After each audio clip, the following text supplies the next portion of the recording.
Hello बच्चों, कैसे आप सब? स्वागत है श्रीका केमिस्ट्री रिसर्च सेंटर के इस नए वीडियो में। तो आज हम लोग पढ़ने वाले हैं एक नया चैप्टर। इसके पहले हम लोग कंप्लीट कर चुके हैं रासायनिक अभिक्रिया एवं समीकरण, जो हम लोग का टेंथ क्लास का जो है फर्स्ट लेसन है। और अब हम लोग शुरू करने वाले हैं क्लास 10th के सेकंड लेसन के बारे में, जिसका नाम है आम्ल, क्षारक और क्या लवण। क्षारक को हम लोग क्या कहते हैं? भस्म कहते हैं, यानी कि एसिड बेस्ड जो साल्ट चैप्टर है उसको हम लोग शुरू करने वाले हैं। और सबसे पहले हम लोग जानेंगे यहाँ पे कि एसिड क्या होता है, यानी कि अम्ल क्या होता है। तो देखिए यहाँ पे अम्ल जो है इसको समय समय पर जो है अलग अलग वैज्ञानिकों के द्वारा परिभाषित किया गया है। लेकिन हम लोग जो डिफिनेशन पढ़ेंगे उसको परिभाषित किसने किया है? अर्हेनियस ने। किसने किया है? अर्हेनियस ने। तो अर्हेनियस के अनुसार कहा गया कि वैसा पदार्थ जिसका जलीय विलयन, वैसा पदार्थ जिसका जलीय विलयन अगर हाइड्रोजन आयन प्रदान करता है, यानी कि H+ आयन देता है, तो उसको हम लोग कहेंगे अम्ल। क्या कहेंगे? अम्ल। तो आप लोग बता सकते हैं, समझ सकते हैं यहाँ पे कि अर्हेनियस के अनुसार एक वैसा पदार्थ जिसका जलीय विलयन, मतलब किसी पदार्थ को जल में डालने पर अगर उसमें से हाइड्रोजन आयन बाहर निकलता है तो कहेंगे वह पदार्थ क्या है? अम्ल है। अब देखिए यहाँ पे कौन कौन सा पदार्थ है। सबसे देखिए यहाँ पे जैसे H2SO4 है। H2SO4 इसका नाम क्या होता है? तो सल्फ्यूरिक अम्ल नाम होता है। HCl का नाम क्या होता है? हाइड्रोक्लोरिक अम्ल होता है। HNO3 का नाम क्या होता है? नाइट्रिक अम्ल होता है। HNO2 का नाम क्या होता है? तो नाइट्रस अम्ल है। और H2SO3 क्या है? तो सल्फ्यूरस अम्ल है। अब देखिए यहाँ पे कैसे अम्ल है समझते हैं। यहाँ पे ये बताइए कि H2SO4 को जब हम लोग जल में डाले तो टूट गया कितने भागों में? दो भागों में। एक हुआ यहाँ पे H+ और दूसरा क्या? SO4-2। यहाँ देखिए HCl को जब जल में डाला गया तो यहाँ से हाइड्रोजन आयन प्रदान हुआ, H+1 और Cl-1 में टूट गया। यहाँ पे HNO3 को जब जल में डाला गया तो टूट गया H+1 और NO3-1 के रूप में। HNO2 को जब डाला गया जल में टूट गया H+1 और क्या? NO2-1 के रूप में। उसी प्रकार से देखिए H2SO3 को जब जल में डाला गया तो टूट गया किसमें? H+1 में और किसमें? SO3-2 में। तो देखिए यहाँ पे सब में से कौन सा आयन बाहर निकल रहा है?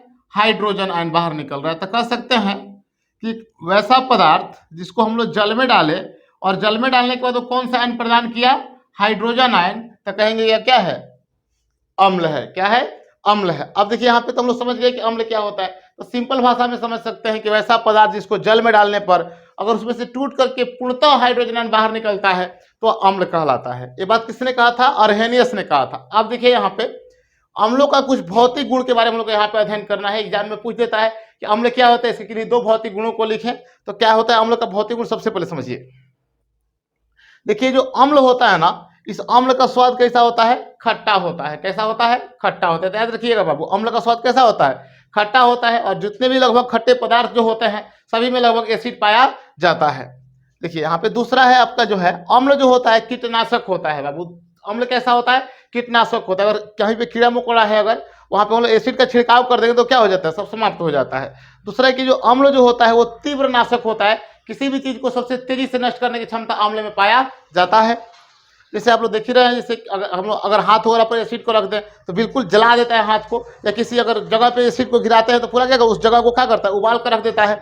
दूसरा क्या होता है कि अम्ल जो होता है, एक यहाँ पे बात याद रखिएगा, अम्ल जो होता है नीला लिटमस पत्र को क्या कर देता है? लाल कर देता है। याद रखिए यहाँ पे अम्ल नीला लिटमस पत्र क्या करता है? लाल कर देता है। लिटमस पत्र एक सेक्शन है, हम लोग पढ़ेंगे इसके बाद वाले क्लास में।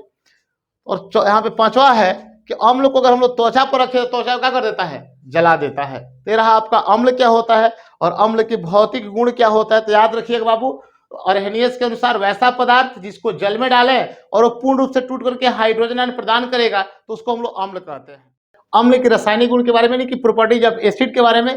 और यहाँ पे जो हम लोग सबसे पहला अम्ल का रासायनिक गुण पढ़ेंगे जिसका नाम है अम्ल का धातु से अभिक्रिया। अम्ल का धातु से अभिक्रिया। तो आप समझ सकते हैं यहाँ पे जब अम्ल के अभिक्रिया धातु से होता है, यानी अम्ल धातु से जब अभिक्रिया करता है तो लवण तथा हाइड्रोजन गैस का निर्माण करता है। अम्ल की अभिक्रिया किससे होता है? धातु से। तो बनाता है लवण और हाइड्रोजन गैस। देख सकते हैं आप फॉर्मूला यहाँ पे, धातु है और यहाँ पे क्या है? अम्ल है। इसकी अभिक्रिया जब होती है तो क्या बनता है? लवण और हाइड्रोजन गैस। लवण और क्या? हाइड्रोजन गैस, यानी कि मेटल है और यह एसिड है। तो मेटल और एसिड आपस में रिएक्ट होता है तो बनाता है साल्ट और क्या? Hydrogen gas. देखिए यहाँ पे जिंक क्या है? धातु है और इसकी अभिक्रिया H2SO4 से कराते हैं। तो आप देख सकते हैं यहाँ पे दो पार्ट में टूटेगा, H2 और क्या? SO4। तो SO4 को किससे कौन एक्सेप्ट कर लेगा? यहाँ पे जिंक। SO4 किसके पास हो जाएगा? जिंक के पास। तो बाबू ये बना देगा क्या? 4 और यहाँ पे क्या प्राप्त होगा, H2 गैस प्राप्त हो जाएगा। तो उस प्रकार देखिए Mg है, यहाँ पे NO3 है, तो NO3 को कौन सेट कर लेगा, Mg, यानी कि ये बनाएगा MgNO3 का हॉल्ट वाइज प्लस क्या, यहाँ पे हाइड्रोजन गैस बाहर हो जाएगा, यानी इसको संतुलित करना पड़ेगा 2 से मल्टीप्लाई करके। अब देखिए यहाँ पे एल्युमिनियम है और H2SO3 है, तो SO3 किसको सेट कर लेगा, यहाँ पे एल्युमिनियम को, तो क्या बना जाएगा Al2SO3 का हॉल्ट थ्राइज और प्लस क्या प्राप्त हो जाएगा, यहाँ पे हाइड्रोजन गैस प्राप्त हो जाएगा। ये समझे ना आप लोग। चलिए देखिए यहाँ पे, उसके बाद है यहाँ पे Na है और यहाँ पे क्या है, HCl है, तो Na और HCl की विक्रिया होगा तो Cl किसके पास आएगा, Na के पास, तो ये बनाएगा क्या, NaCl आप प्लस कौन सा गैस, H2 गैस, संतुलित कर दीजिए यहाँ पे।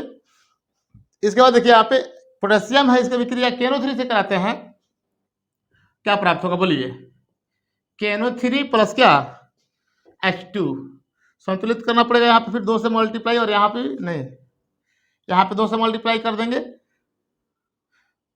चलिए इसके बाद जो है यहाँ पे देखिए Ca है और H2SO4 है, Ca और क्या है, H2SO4 है, तो यहाँ पे क्या हो जाएगा बोलिए, CaSO4 और प्लस यहाँ पे H2 गैस क्या हो जाएगा, बाहर हो जाएगा। इस प्रकार से हम लोग अध्ययन किए अम्ल के धातु से विक्रिया क्या होता है। जब अम्ल की विक्रिया धातु से होती है तो लवण का निर्माण होता है और हाइड्रोजन गैस का निर्माण होता है। देखिए यहाँ पे धातु है और यहाँ पे अम्ल है, और विक्रिया हुआ तो क्या बना, लवण और हाइड्रोजन गैस। तो समझ सकते हैं यहाँ पे मेटल है और एसिड है, क्या बनाया, साल्ट और हाइड्रोजन गैस। ये बताइए यहाँ पे जिंक है, H2SO4 से विक्रिया क्या बनाया, ZnSO4 प्लस क्या, H2 गैस। यहाँ पे Mg है, इसके विक्रिया HNO3 से कराते हैं, NO3 को कौन एक्सेप्ट करेगा, Mg, और हाइड्रोजन को करेगा बाहर। यहाँ देखिए H2SO3 से विक्रिया कराया है, SO3 कौन ले लिया, एल्युमिनियम, तो Al2SO3 का हल थ्राइज, और क्या बनाया, यहाँ पे हाइड्रोजन गैस बाहर निकला। यहाँ पे कौन सा गैस बाहर निकला, यहाँ पे सब हाइड्रोजन गैसीय अवस्था में है यहाँ पे। चलिए इस प्रकार से हम लोग पढ़ लिया है अम्ल का धातु से अभिक्रिया। इसके अंदर हमको पढ़ना है अम्ल का क्षारक से विक्रिया। दूसरा गुण क्या है, तो दूसरा गुण है अम्ल का क्षारक से विक्रिया, यानी कि रिएक्शन ऑफ एसिड विथ क्या, बेस। यानी अम्ल किस प्रकार से क्षारक से विक्रिया करता है और किसका निर्माण करता है, तो समझिए यहाँ पे जब अम्ल की अभिक्रिया क्षारक से होती है ना, तो अम्ल क्षारक से अभिक्रिया कर लवण तथा जल का निर्माण करता है। किसका निर्माण करता है, लवण तथा जल का। जब अम्ल की विक्रिया क्षारक से होगा तो बनाएगा लवण और क्या, जल। देखिए यहाँ पे एसिड है, यहाँ पे अम्ल है, और इसकी से विक्रिया किया है क्षारक से, तो क्या बनाया, लवण बनाया और क्या बनाया, जल बनाया। यानी कि एसिड और बेस क्या मिलकर बनाता है, साल्ट प्लस क्या बनाता है, वाटर। तो समझ सकते हैं यहाँ पे देखिए कैसे बनाएगा। ये बताइए कि यहाँ पे H और क्या है, Cl है, और यहाँ पे Na और क्या है, OH है। तो ये बताओ Na किसको एक्सेप्ट करेगा, Cl को, तो यहाँ पे क्या बनाएगा बताइए, NaCl, और यहाँ OH और यहाँ पे H है, मिलके क्या बना देगा बोलिए, H2O। चलिए देखिए यहाँ पे K है और OH है, यहाँ पे H है और क्या है, NO3 है, तो बाबू K किसको एक्सेप्ट कर लेगा, NO3 को, तो क्या बनाएगा बोलिए, KNO3 प्लस OH और H मिलके क्या बना देगा यहाँ पे, तो H2O का निर्माण कर देगा। देखिए यहाँ पे Mg है और क्या है, SO4 है, Mg और क्या है, SO4। तो बताइए Mg किसको एक्सेप्ट करेगा, SO4 को, तो क्या बनेगा यहाँ पे MgSO4 यानी मैग्नीशियम सल्फेट, और देखिए यहाँ पे 2 हाइड्रोजन और 2 ऑक्सीजन यहाँ पे है और 2 हाइड्रोजन यहाँ पे है, तो 2 हाइड्रोजन कितना हाइड्रोजन हो गया, 4 हाइड्रोजन और 2 ऑक्सीजन, तो यहाँ पे क्या बना देगा, 2H2O। समझिए यहाँ पे SO4 है और क्या है यहाँ पे Ca है, तो Ca किसको एक्सेप्ट करेगा, SO4 को, तो क्या बनाएगा बताइए, CaSO4 अब प्लस देखिए यहाँ पे ऑक्सीजन 2 है और हाइड्रोजन भी 2 है, यहाँ हाइड्रोजन कितना है, 2 है, ये भी क्या बनाएगा, 2H2O। तो चलिए हम लोग समझ चुके हैं यहाँ पे अम्ल का क्षारक से विक्रिया। जब अम्ल की विक्रिया क्षारक से होता है तो प्राप्त होता है लवण और क्या, जल, लवण और जल। अम्ल का धात्विक ऑक्साइड से विक्रिया, अम्ल का धात्विक ऑक्साइड से विक्रिया यानी कि reaction of acid with metallic oxide. आप लोगों को पता है कि जो धात्विक ऑक्साइड होता है ना, धात्विक ऑक्साइड, इसका प्रकृति होता है क्षारीय। कैसा होता है, क्षारीय। याद रखिएगा धात्विक ऑक्साइड की प्रकृति कैसा होता है, तो क्षारीय होता है। अम्ल धात्विक ऑक्साइड से विक्रिया कर लवण तथा जल का निर्माण करता है। देखिए बाबू जब अम्ल की विक्रिया धात्विक ऑक्साइड से होती है ना तो बनाता है लवण और क्या, जल। क्योंकि देखिए यहाँ पे एसिड है, जो मेटालिक ऑक्साइड होता है बेसिक होता है, कि क्षारीय होता है। तो जब भी अम्ल की विक्रिया क्षारक से होता है तो लवण और जल का निर्माण होता है, याद रखिएगा आप लोग। ये देखिए यहाँ पे H2SO4 की विक्रिया MgO से कराता है ना, तो Mg किसको एक्सेप्ट कर लेगा, SO4 को, तो यहाँ पे क्या बनाएगा, साल्ट। बताइए MgSO4 अब प्लस 1 ऑक्सीजन और 2 हाइड्रोजन क्या बना देगा बोलिए, H2O। यहाँ देखिए सोडियम और यहाँ पे क्लोरीन है, तो क्या बनाएगा बोलिए, NaCl, और यहाँ पे O है और यहाँ पे H है, इसको संतुलित करना पड़ेगा, तो क्या बनाएगा बोलिए, H2O। क्या बनाएगा H2O। यहाँ देख सकते हैं आप लोग, के किसको एक्सेप्ट करेगा NO3 को, तो KNO3 आप प्लस क्या बनाएगा ये H2O, इसको संतुलित करना है आप लोग को। और H2SO3 की अभिक्रिया Al2O3 से कराते हैं तो क्या बनाएगा बोलिए, Al2SO3 का हाइड्रोक्साइड और क्या H2O। चलिए ठीक है, तो इस प्रकार से हम लोग पढ़ लिए अम्ल का धात्विक ऑक्साइड से अभिक्रिया, अम्ल की अभिक्रिया धात्विक ऑक्साइड से होगा तो बनाएगा लवण जल और कार्बन नहीं लवण और क्या जल, लवण और जल। चलिए समझते हैं अम्ल का धातु कार्बोनेट से अभिक्रिया, अम्ल के धातु कार्बोनेट से अभिक्रिया। धातु कार्बोनेट क्या होता है अभी बताते हैं आप लोगों को, रिएक्शन ऑफ एसिड विद क्या मेटल कार्बोनेट होगा, यहाँ पे मेटल कार्बोनेट, मेटल कार्बोनेट। तो देखिए जब अम्ल धातु कार्बोनेट से अभिक्रिया करता है ना तो तीन प्रकार के उत्पाद का निर्माण करता है, लवण जल और कार्बन डाइऑक्साइड। तो ध्यान रखिएगा जब अम्ल की अभिक्रिया धातु कार्बोनेट से होता है तो यहाँ पे तीन प्रोडक्ट बनकर तैयार होता है, लवण जल और कार्बन डाइऑक्साइड। तो देख सकते हैं यहाँ पे एसिड है, इसकी अभिक्रिया मेटल कार्बोनेट से कराते हैं तो ये बनाता है साल्ट वाटर और क्या CO2, साल्ट वाटर और क्या CO2। तो समझ सकते हैं बाबू, ये बताइए यहाँ पे एसिड लेते हैं अगर H2SO4 को, मेटल कार्बोनेट में मान लो लेते हैं ZnCO3 को, ये धातु के कार्बोनेट है क्योंकि धातु के साथ CO3 लगा है, CO3 का नाम कार्बोनेट होता है तो ये हो जाएगा मेटालिक कार्बोनेट। तो देख सकते हैं यहाँ पे सबसे पहले बाबू बताइए कि जिंक जो है ना, जिंक आप लोगों को दिखाई दे रहा है, जिंक ये किसको एक्सेप्ट करेगा SO4 को, तो साल्ट का निर्माण कर देगा बाबू ZnSO4। अब प्लस देखिए अब यहाँ पे दो हाइड्रोजन यहाँ पे है और एक ऑक्सीजन यहाँ से आ जाएगा तो ये क्या बना देगा बताइए H2O का निर्माण कर देगा। अब यहाँ पे क्या बचा बताइए CO2, तो यहाँ पे बना दिया हमने क्या CO2। सब सिंपल रिएक्शन, इसका कोई भारी नहीं है। ये बताइए अगर लिया जाए HCl को, इसके अभिक्रिया कराया जाए Na2CO3 से, क्या बनाएगा बताइए, Na किसको एक्सेप्ट कर लेगा Cl को, तो क्या बनाएगा बताइए NaCl प्लस H2O, इसको संतुलित करना पड़ेगा, दो हाइड्रोजन और एक ऑक्सीजन यहाँ से आ जाएगा तो क्या बनेगा H2O और प्लस क्या CO2।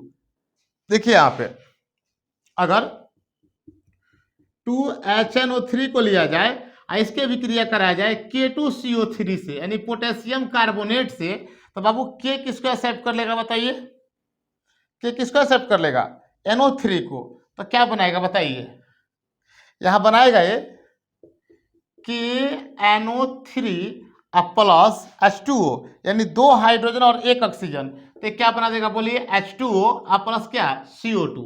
इस प्रकार से हम अनेक रिएक्शन को बना सकते हैं जिसमें अम्ल की अभिक्रिया धातु कार्बोनेट से होगी और बनेगा लवण जल और कार्बन डाइऑक्साइड।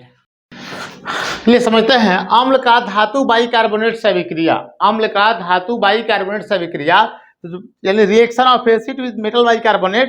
जब अम्ल जो होता है धातु बाइकार्बोनेट से अभिक्रिया करता है, अम्ल किससे अभिक्रिया करता है धातु बाइकार्बोनेट से, तो यह अभिक्रिया करके बनाता है सेम प्रोडक्ट लवण जल और कार्बन डाइऑक्साइड। देखिए कार्बोनेट हो चाहे बाइकार्बोनेट सेम प्रोडक्ट का निर्माण करता है।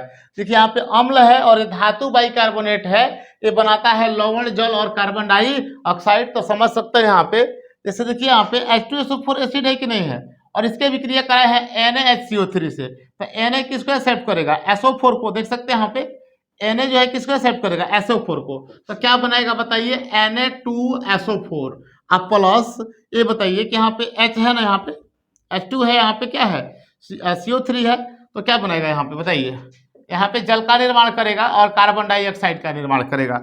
यहाँ देख सकते हैं आप लोग HCl है, इसका विक्रिया किसे करा है KCO3 से, तो K किसको एक्सेप्ट कर लेगा Cl को, तो क्या बनेगा बताइए KCl प्लस देखिए H और यहाँ से एक ऑक्सीजन आएगा तो क्या बनेगा H2O और प्लस क्या बनेगा यहाँ पे CO2।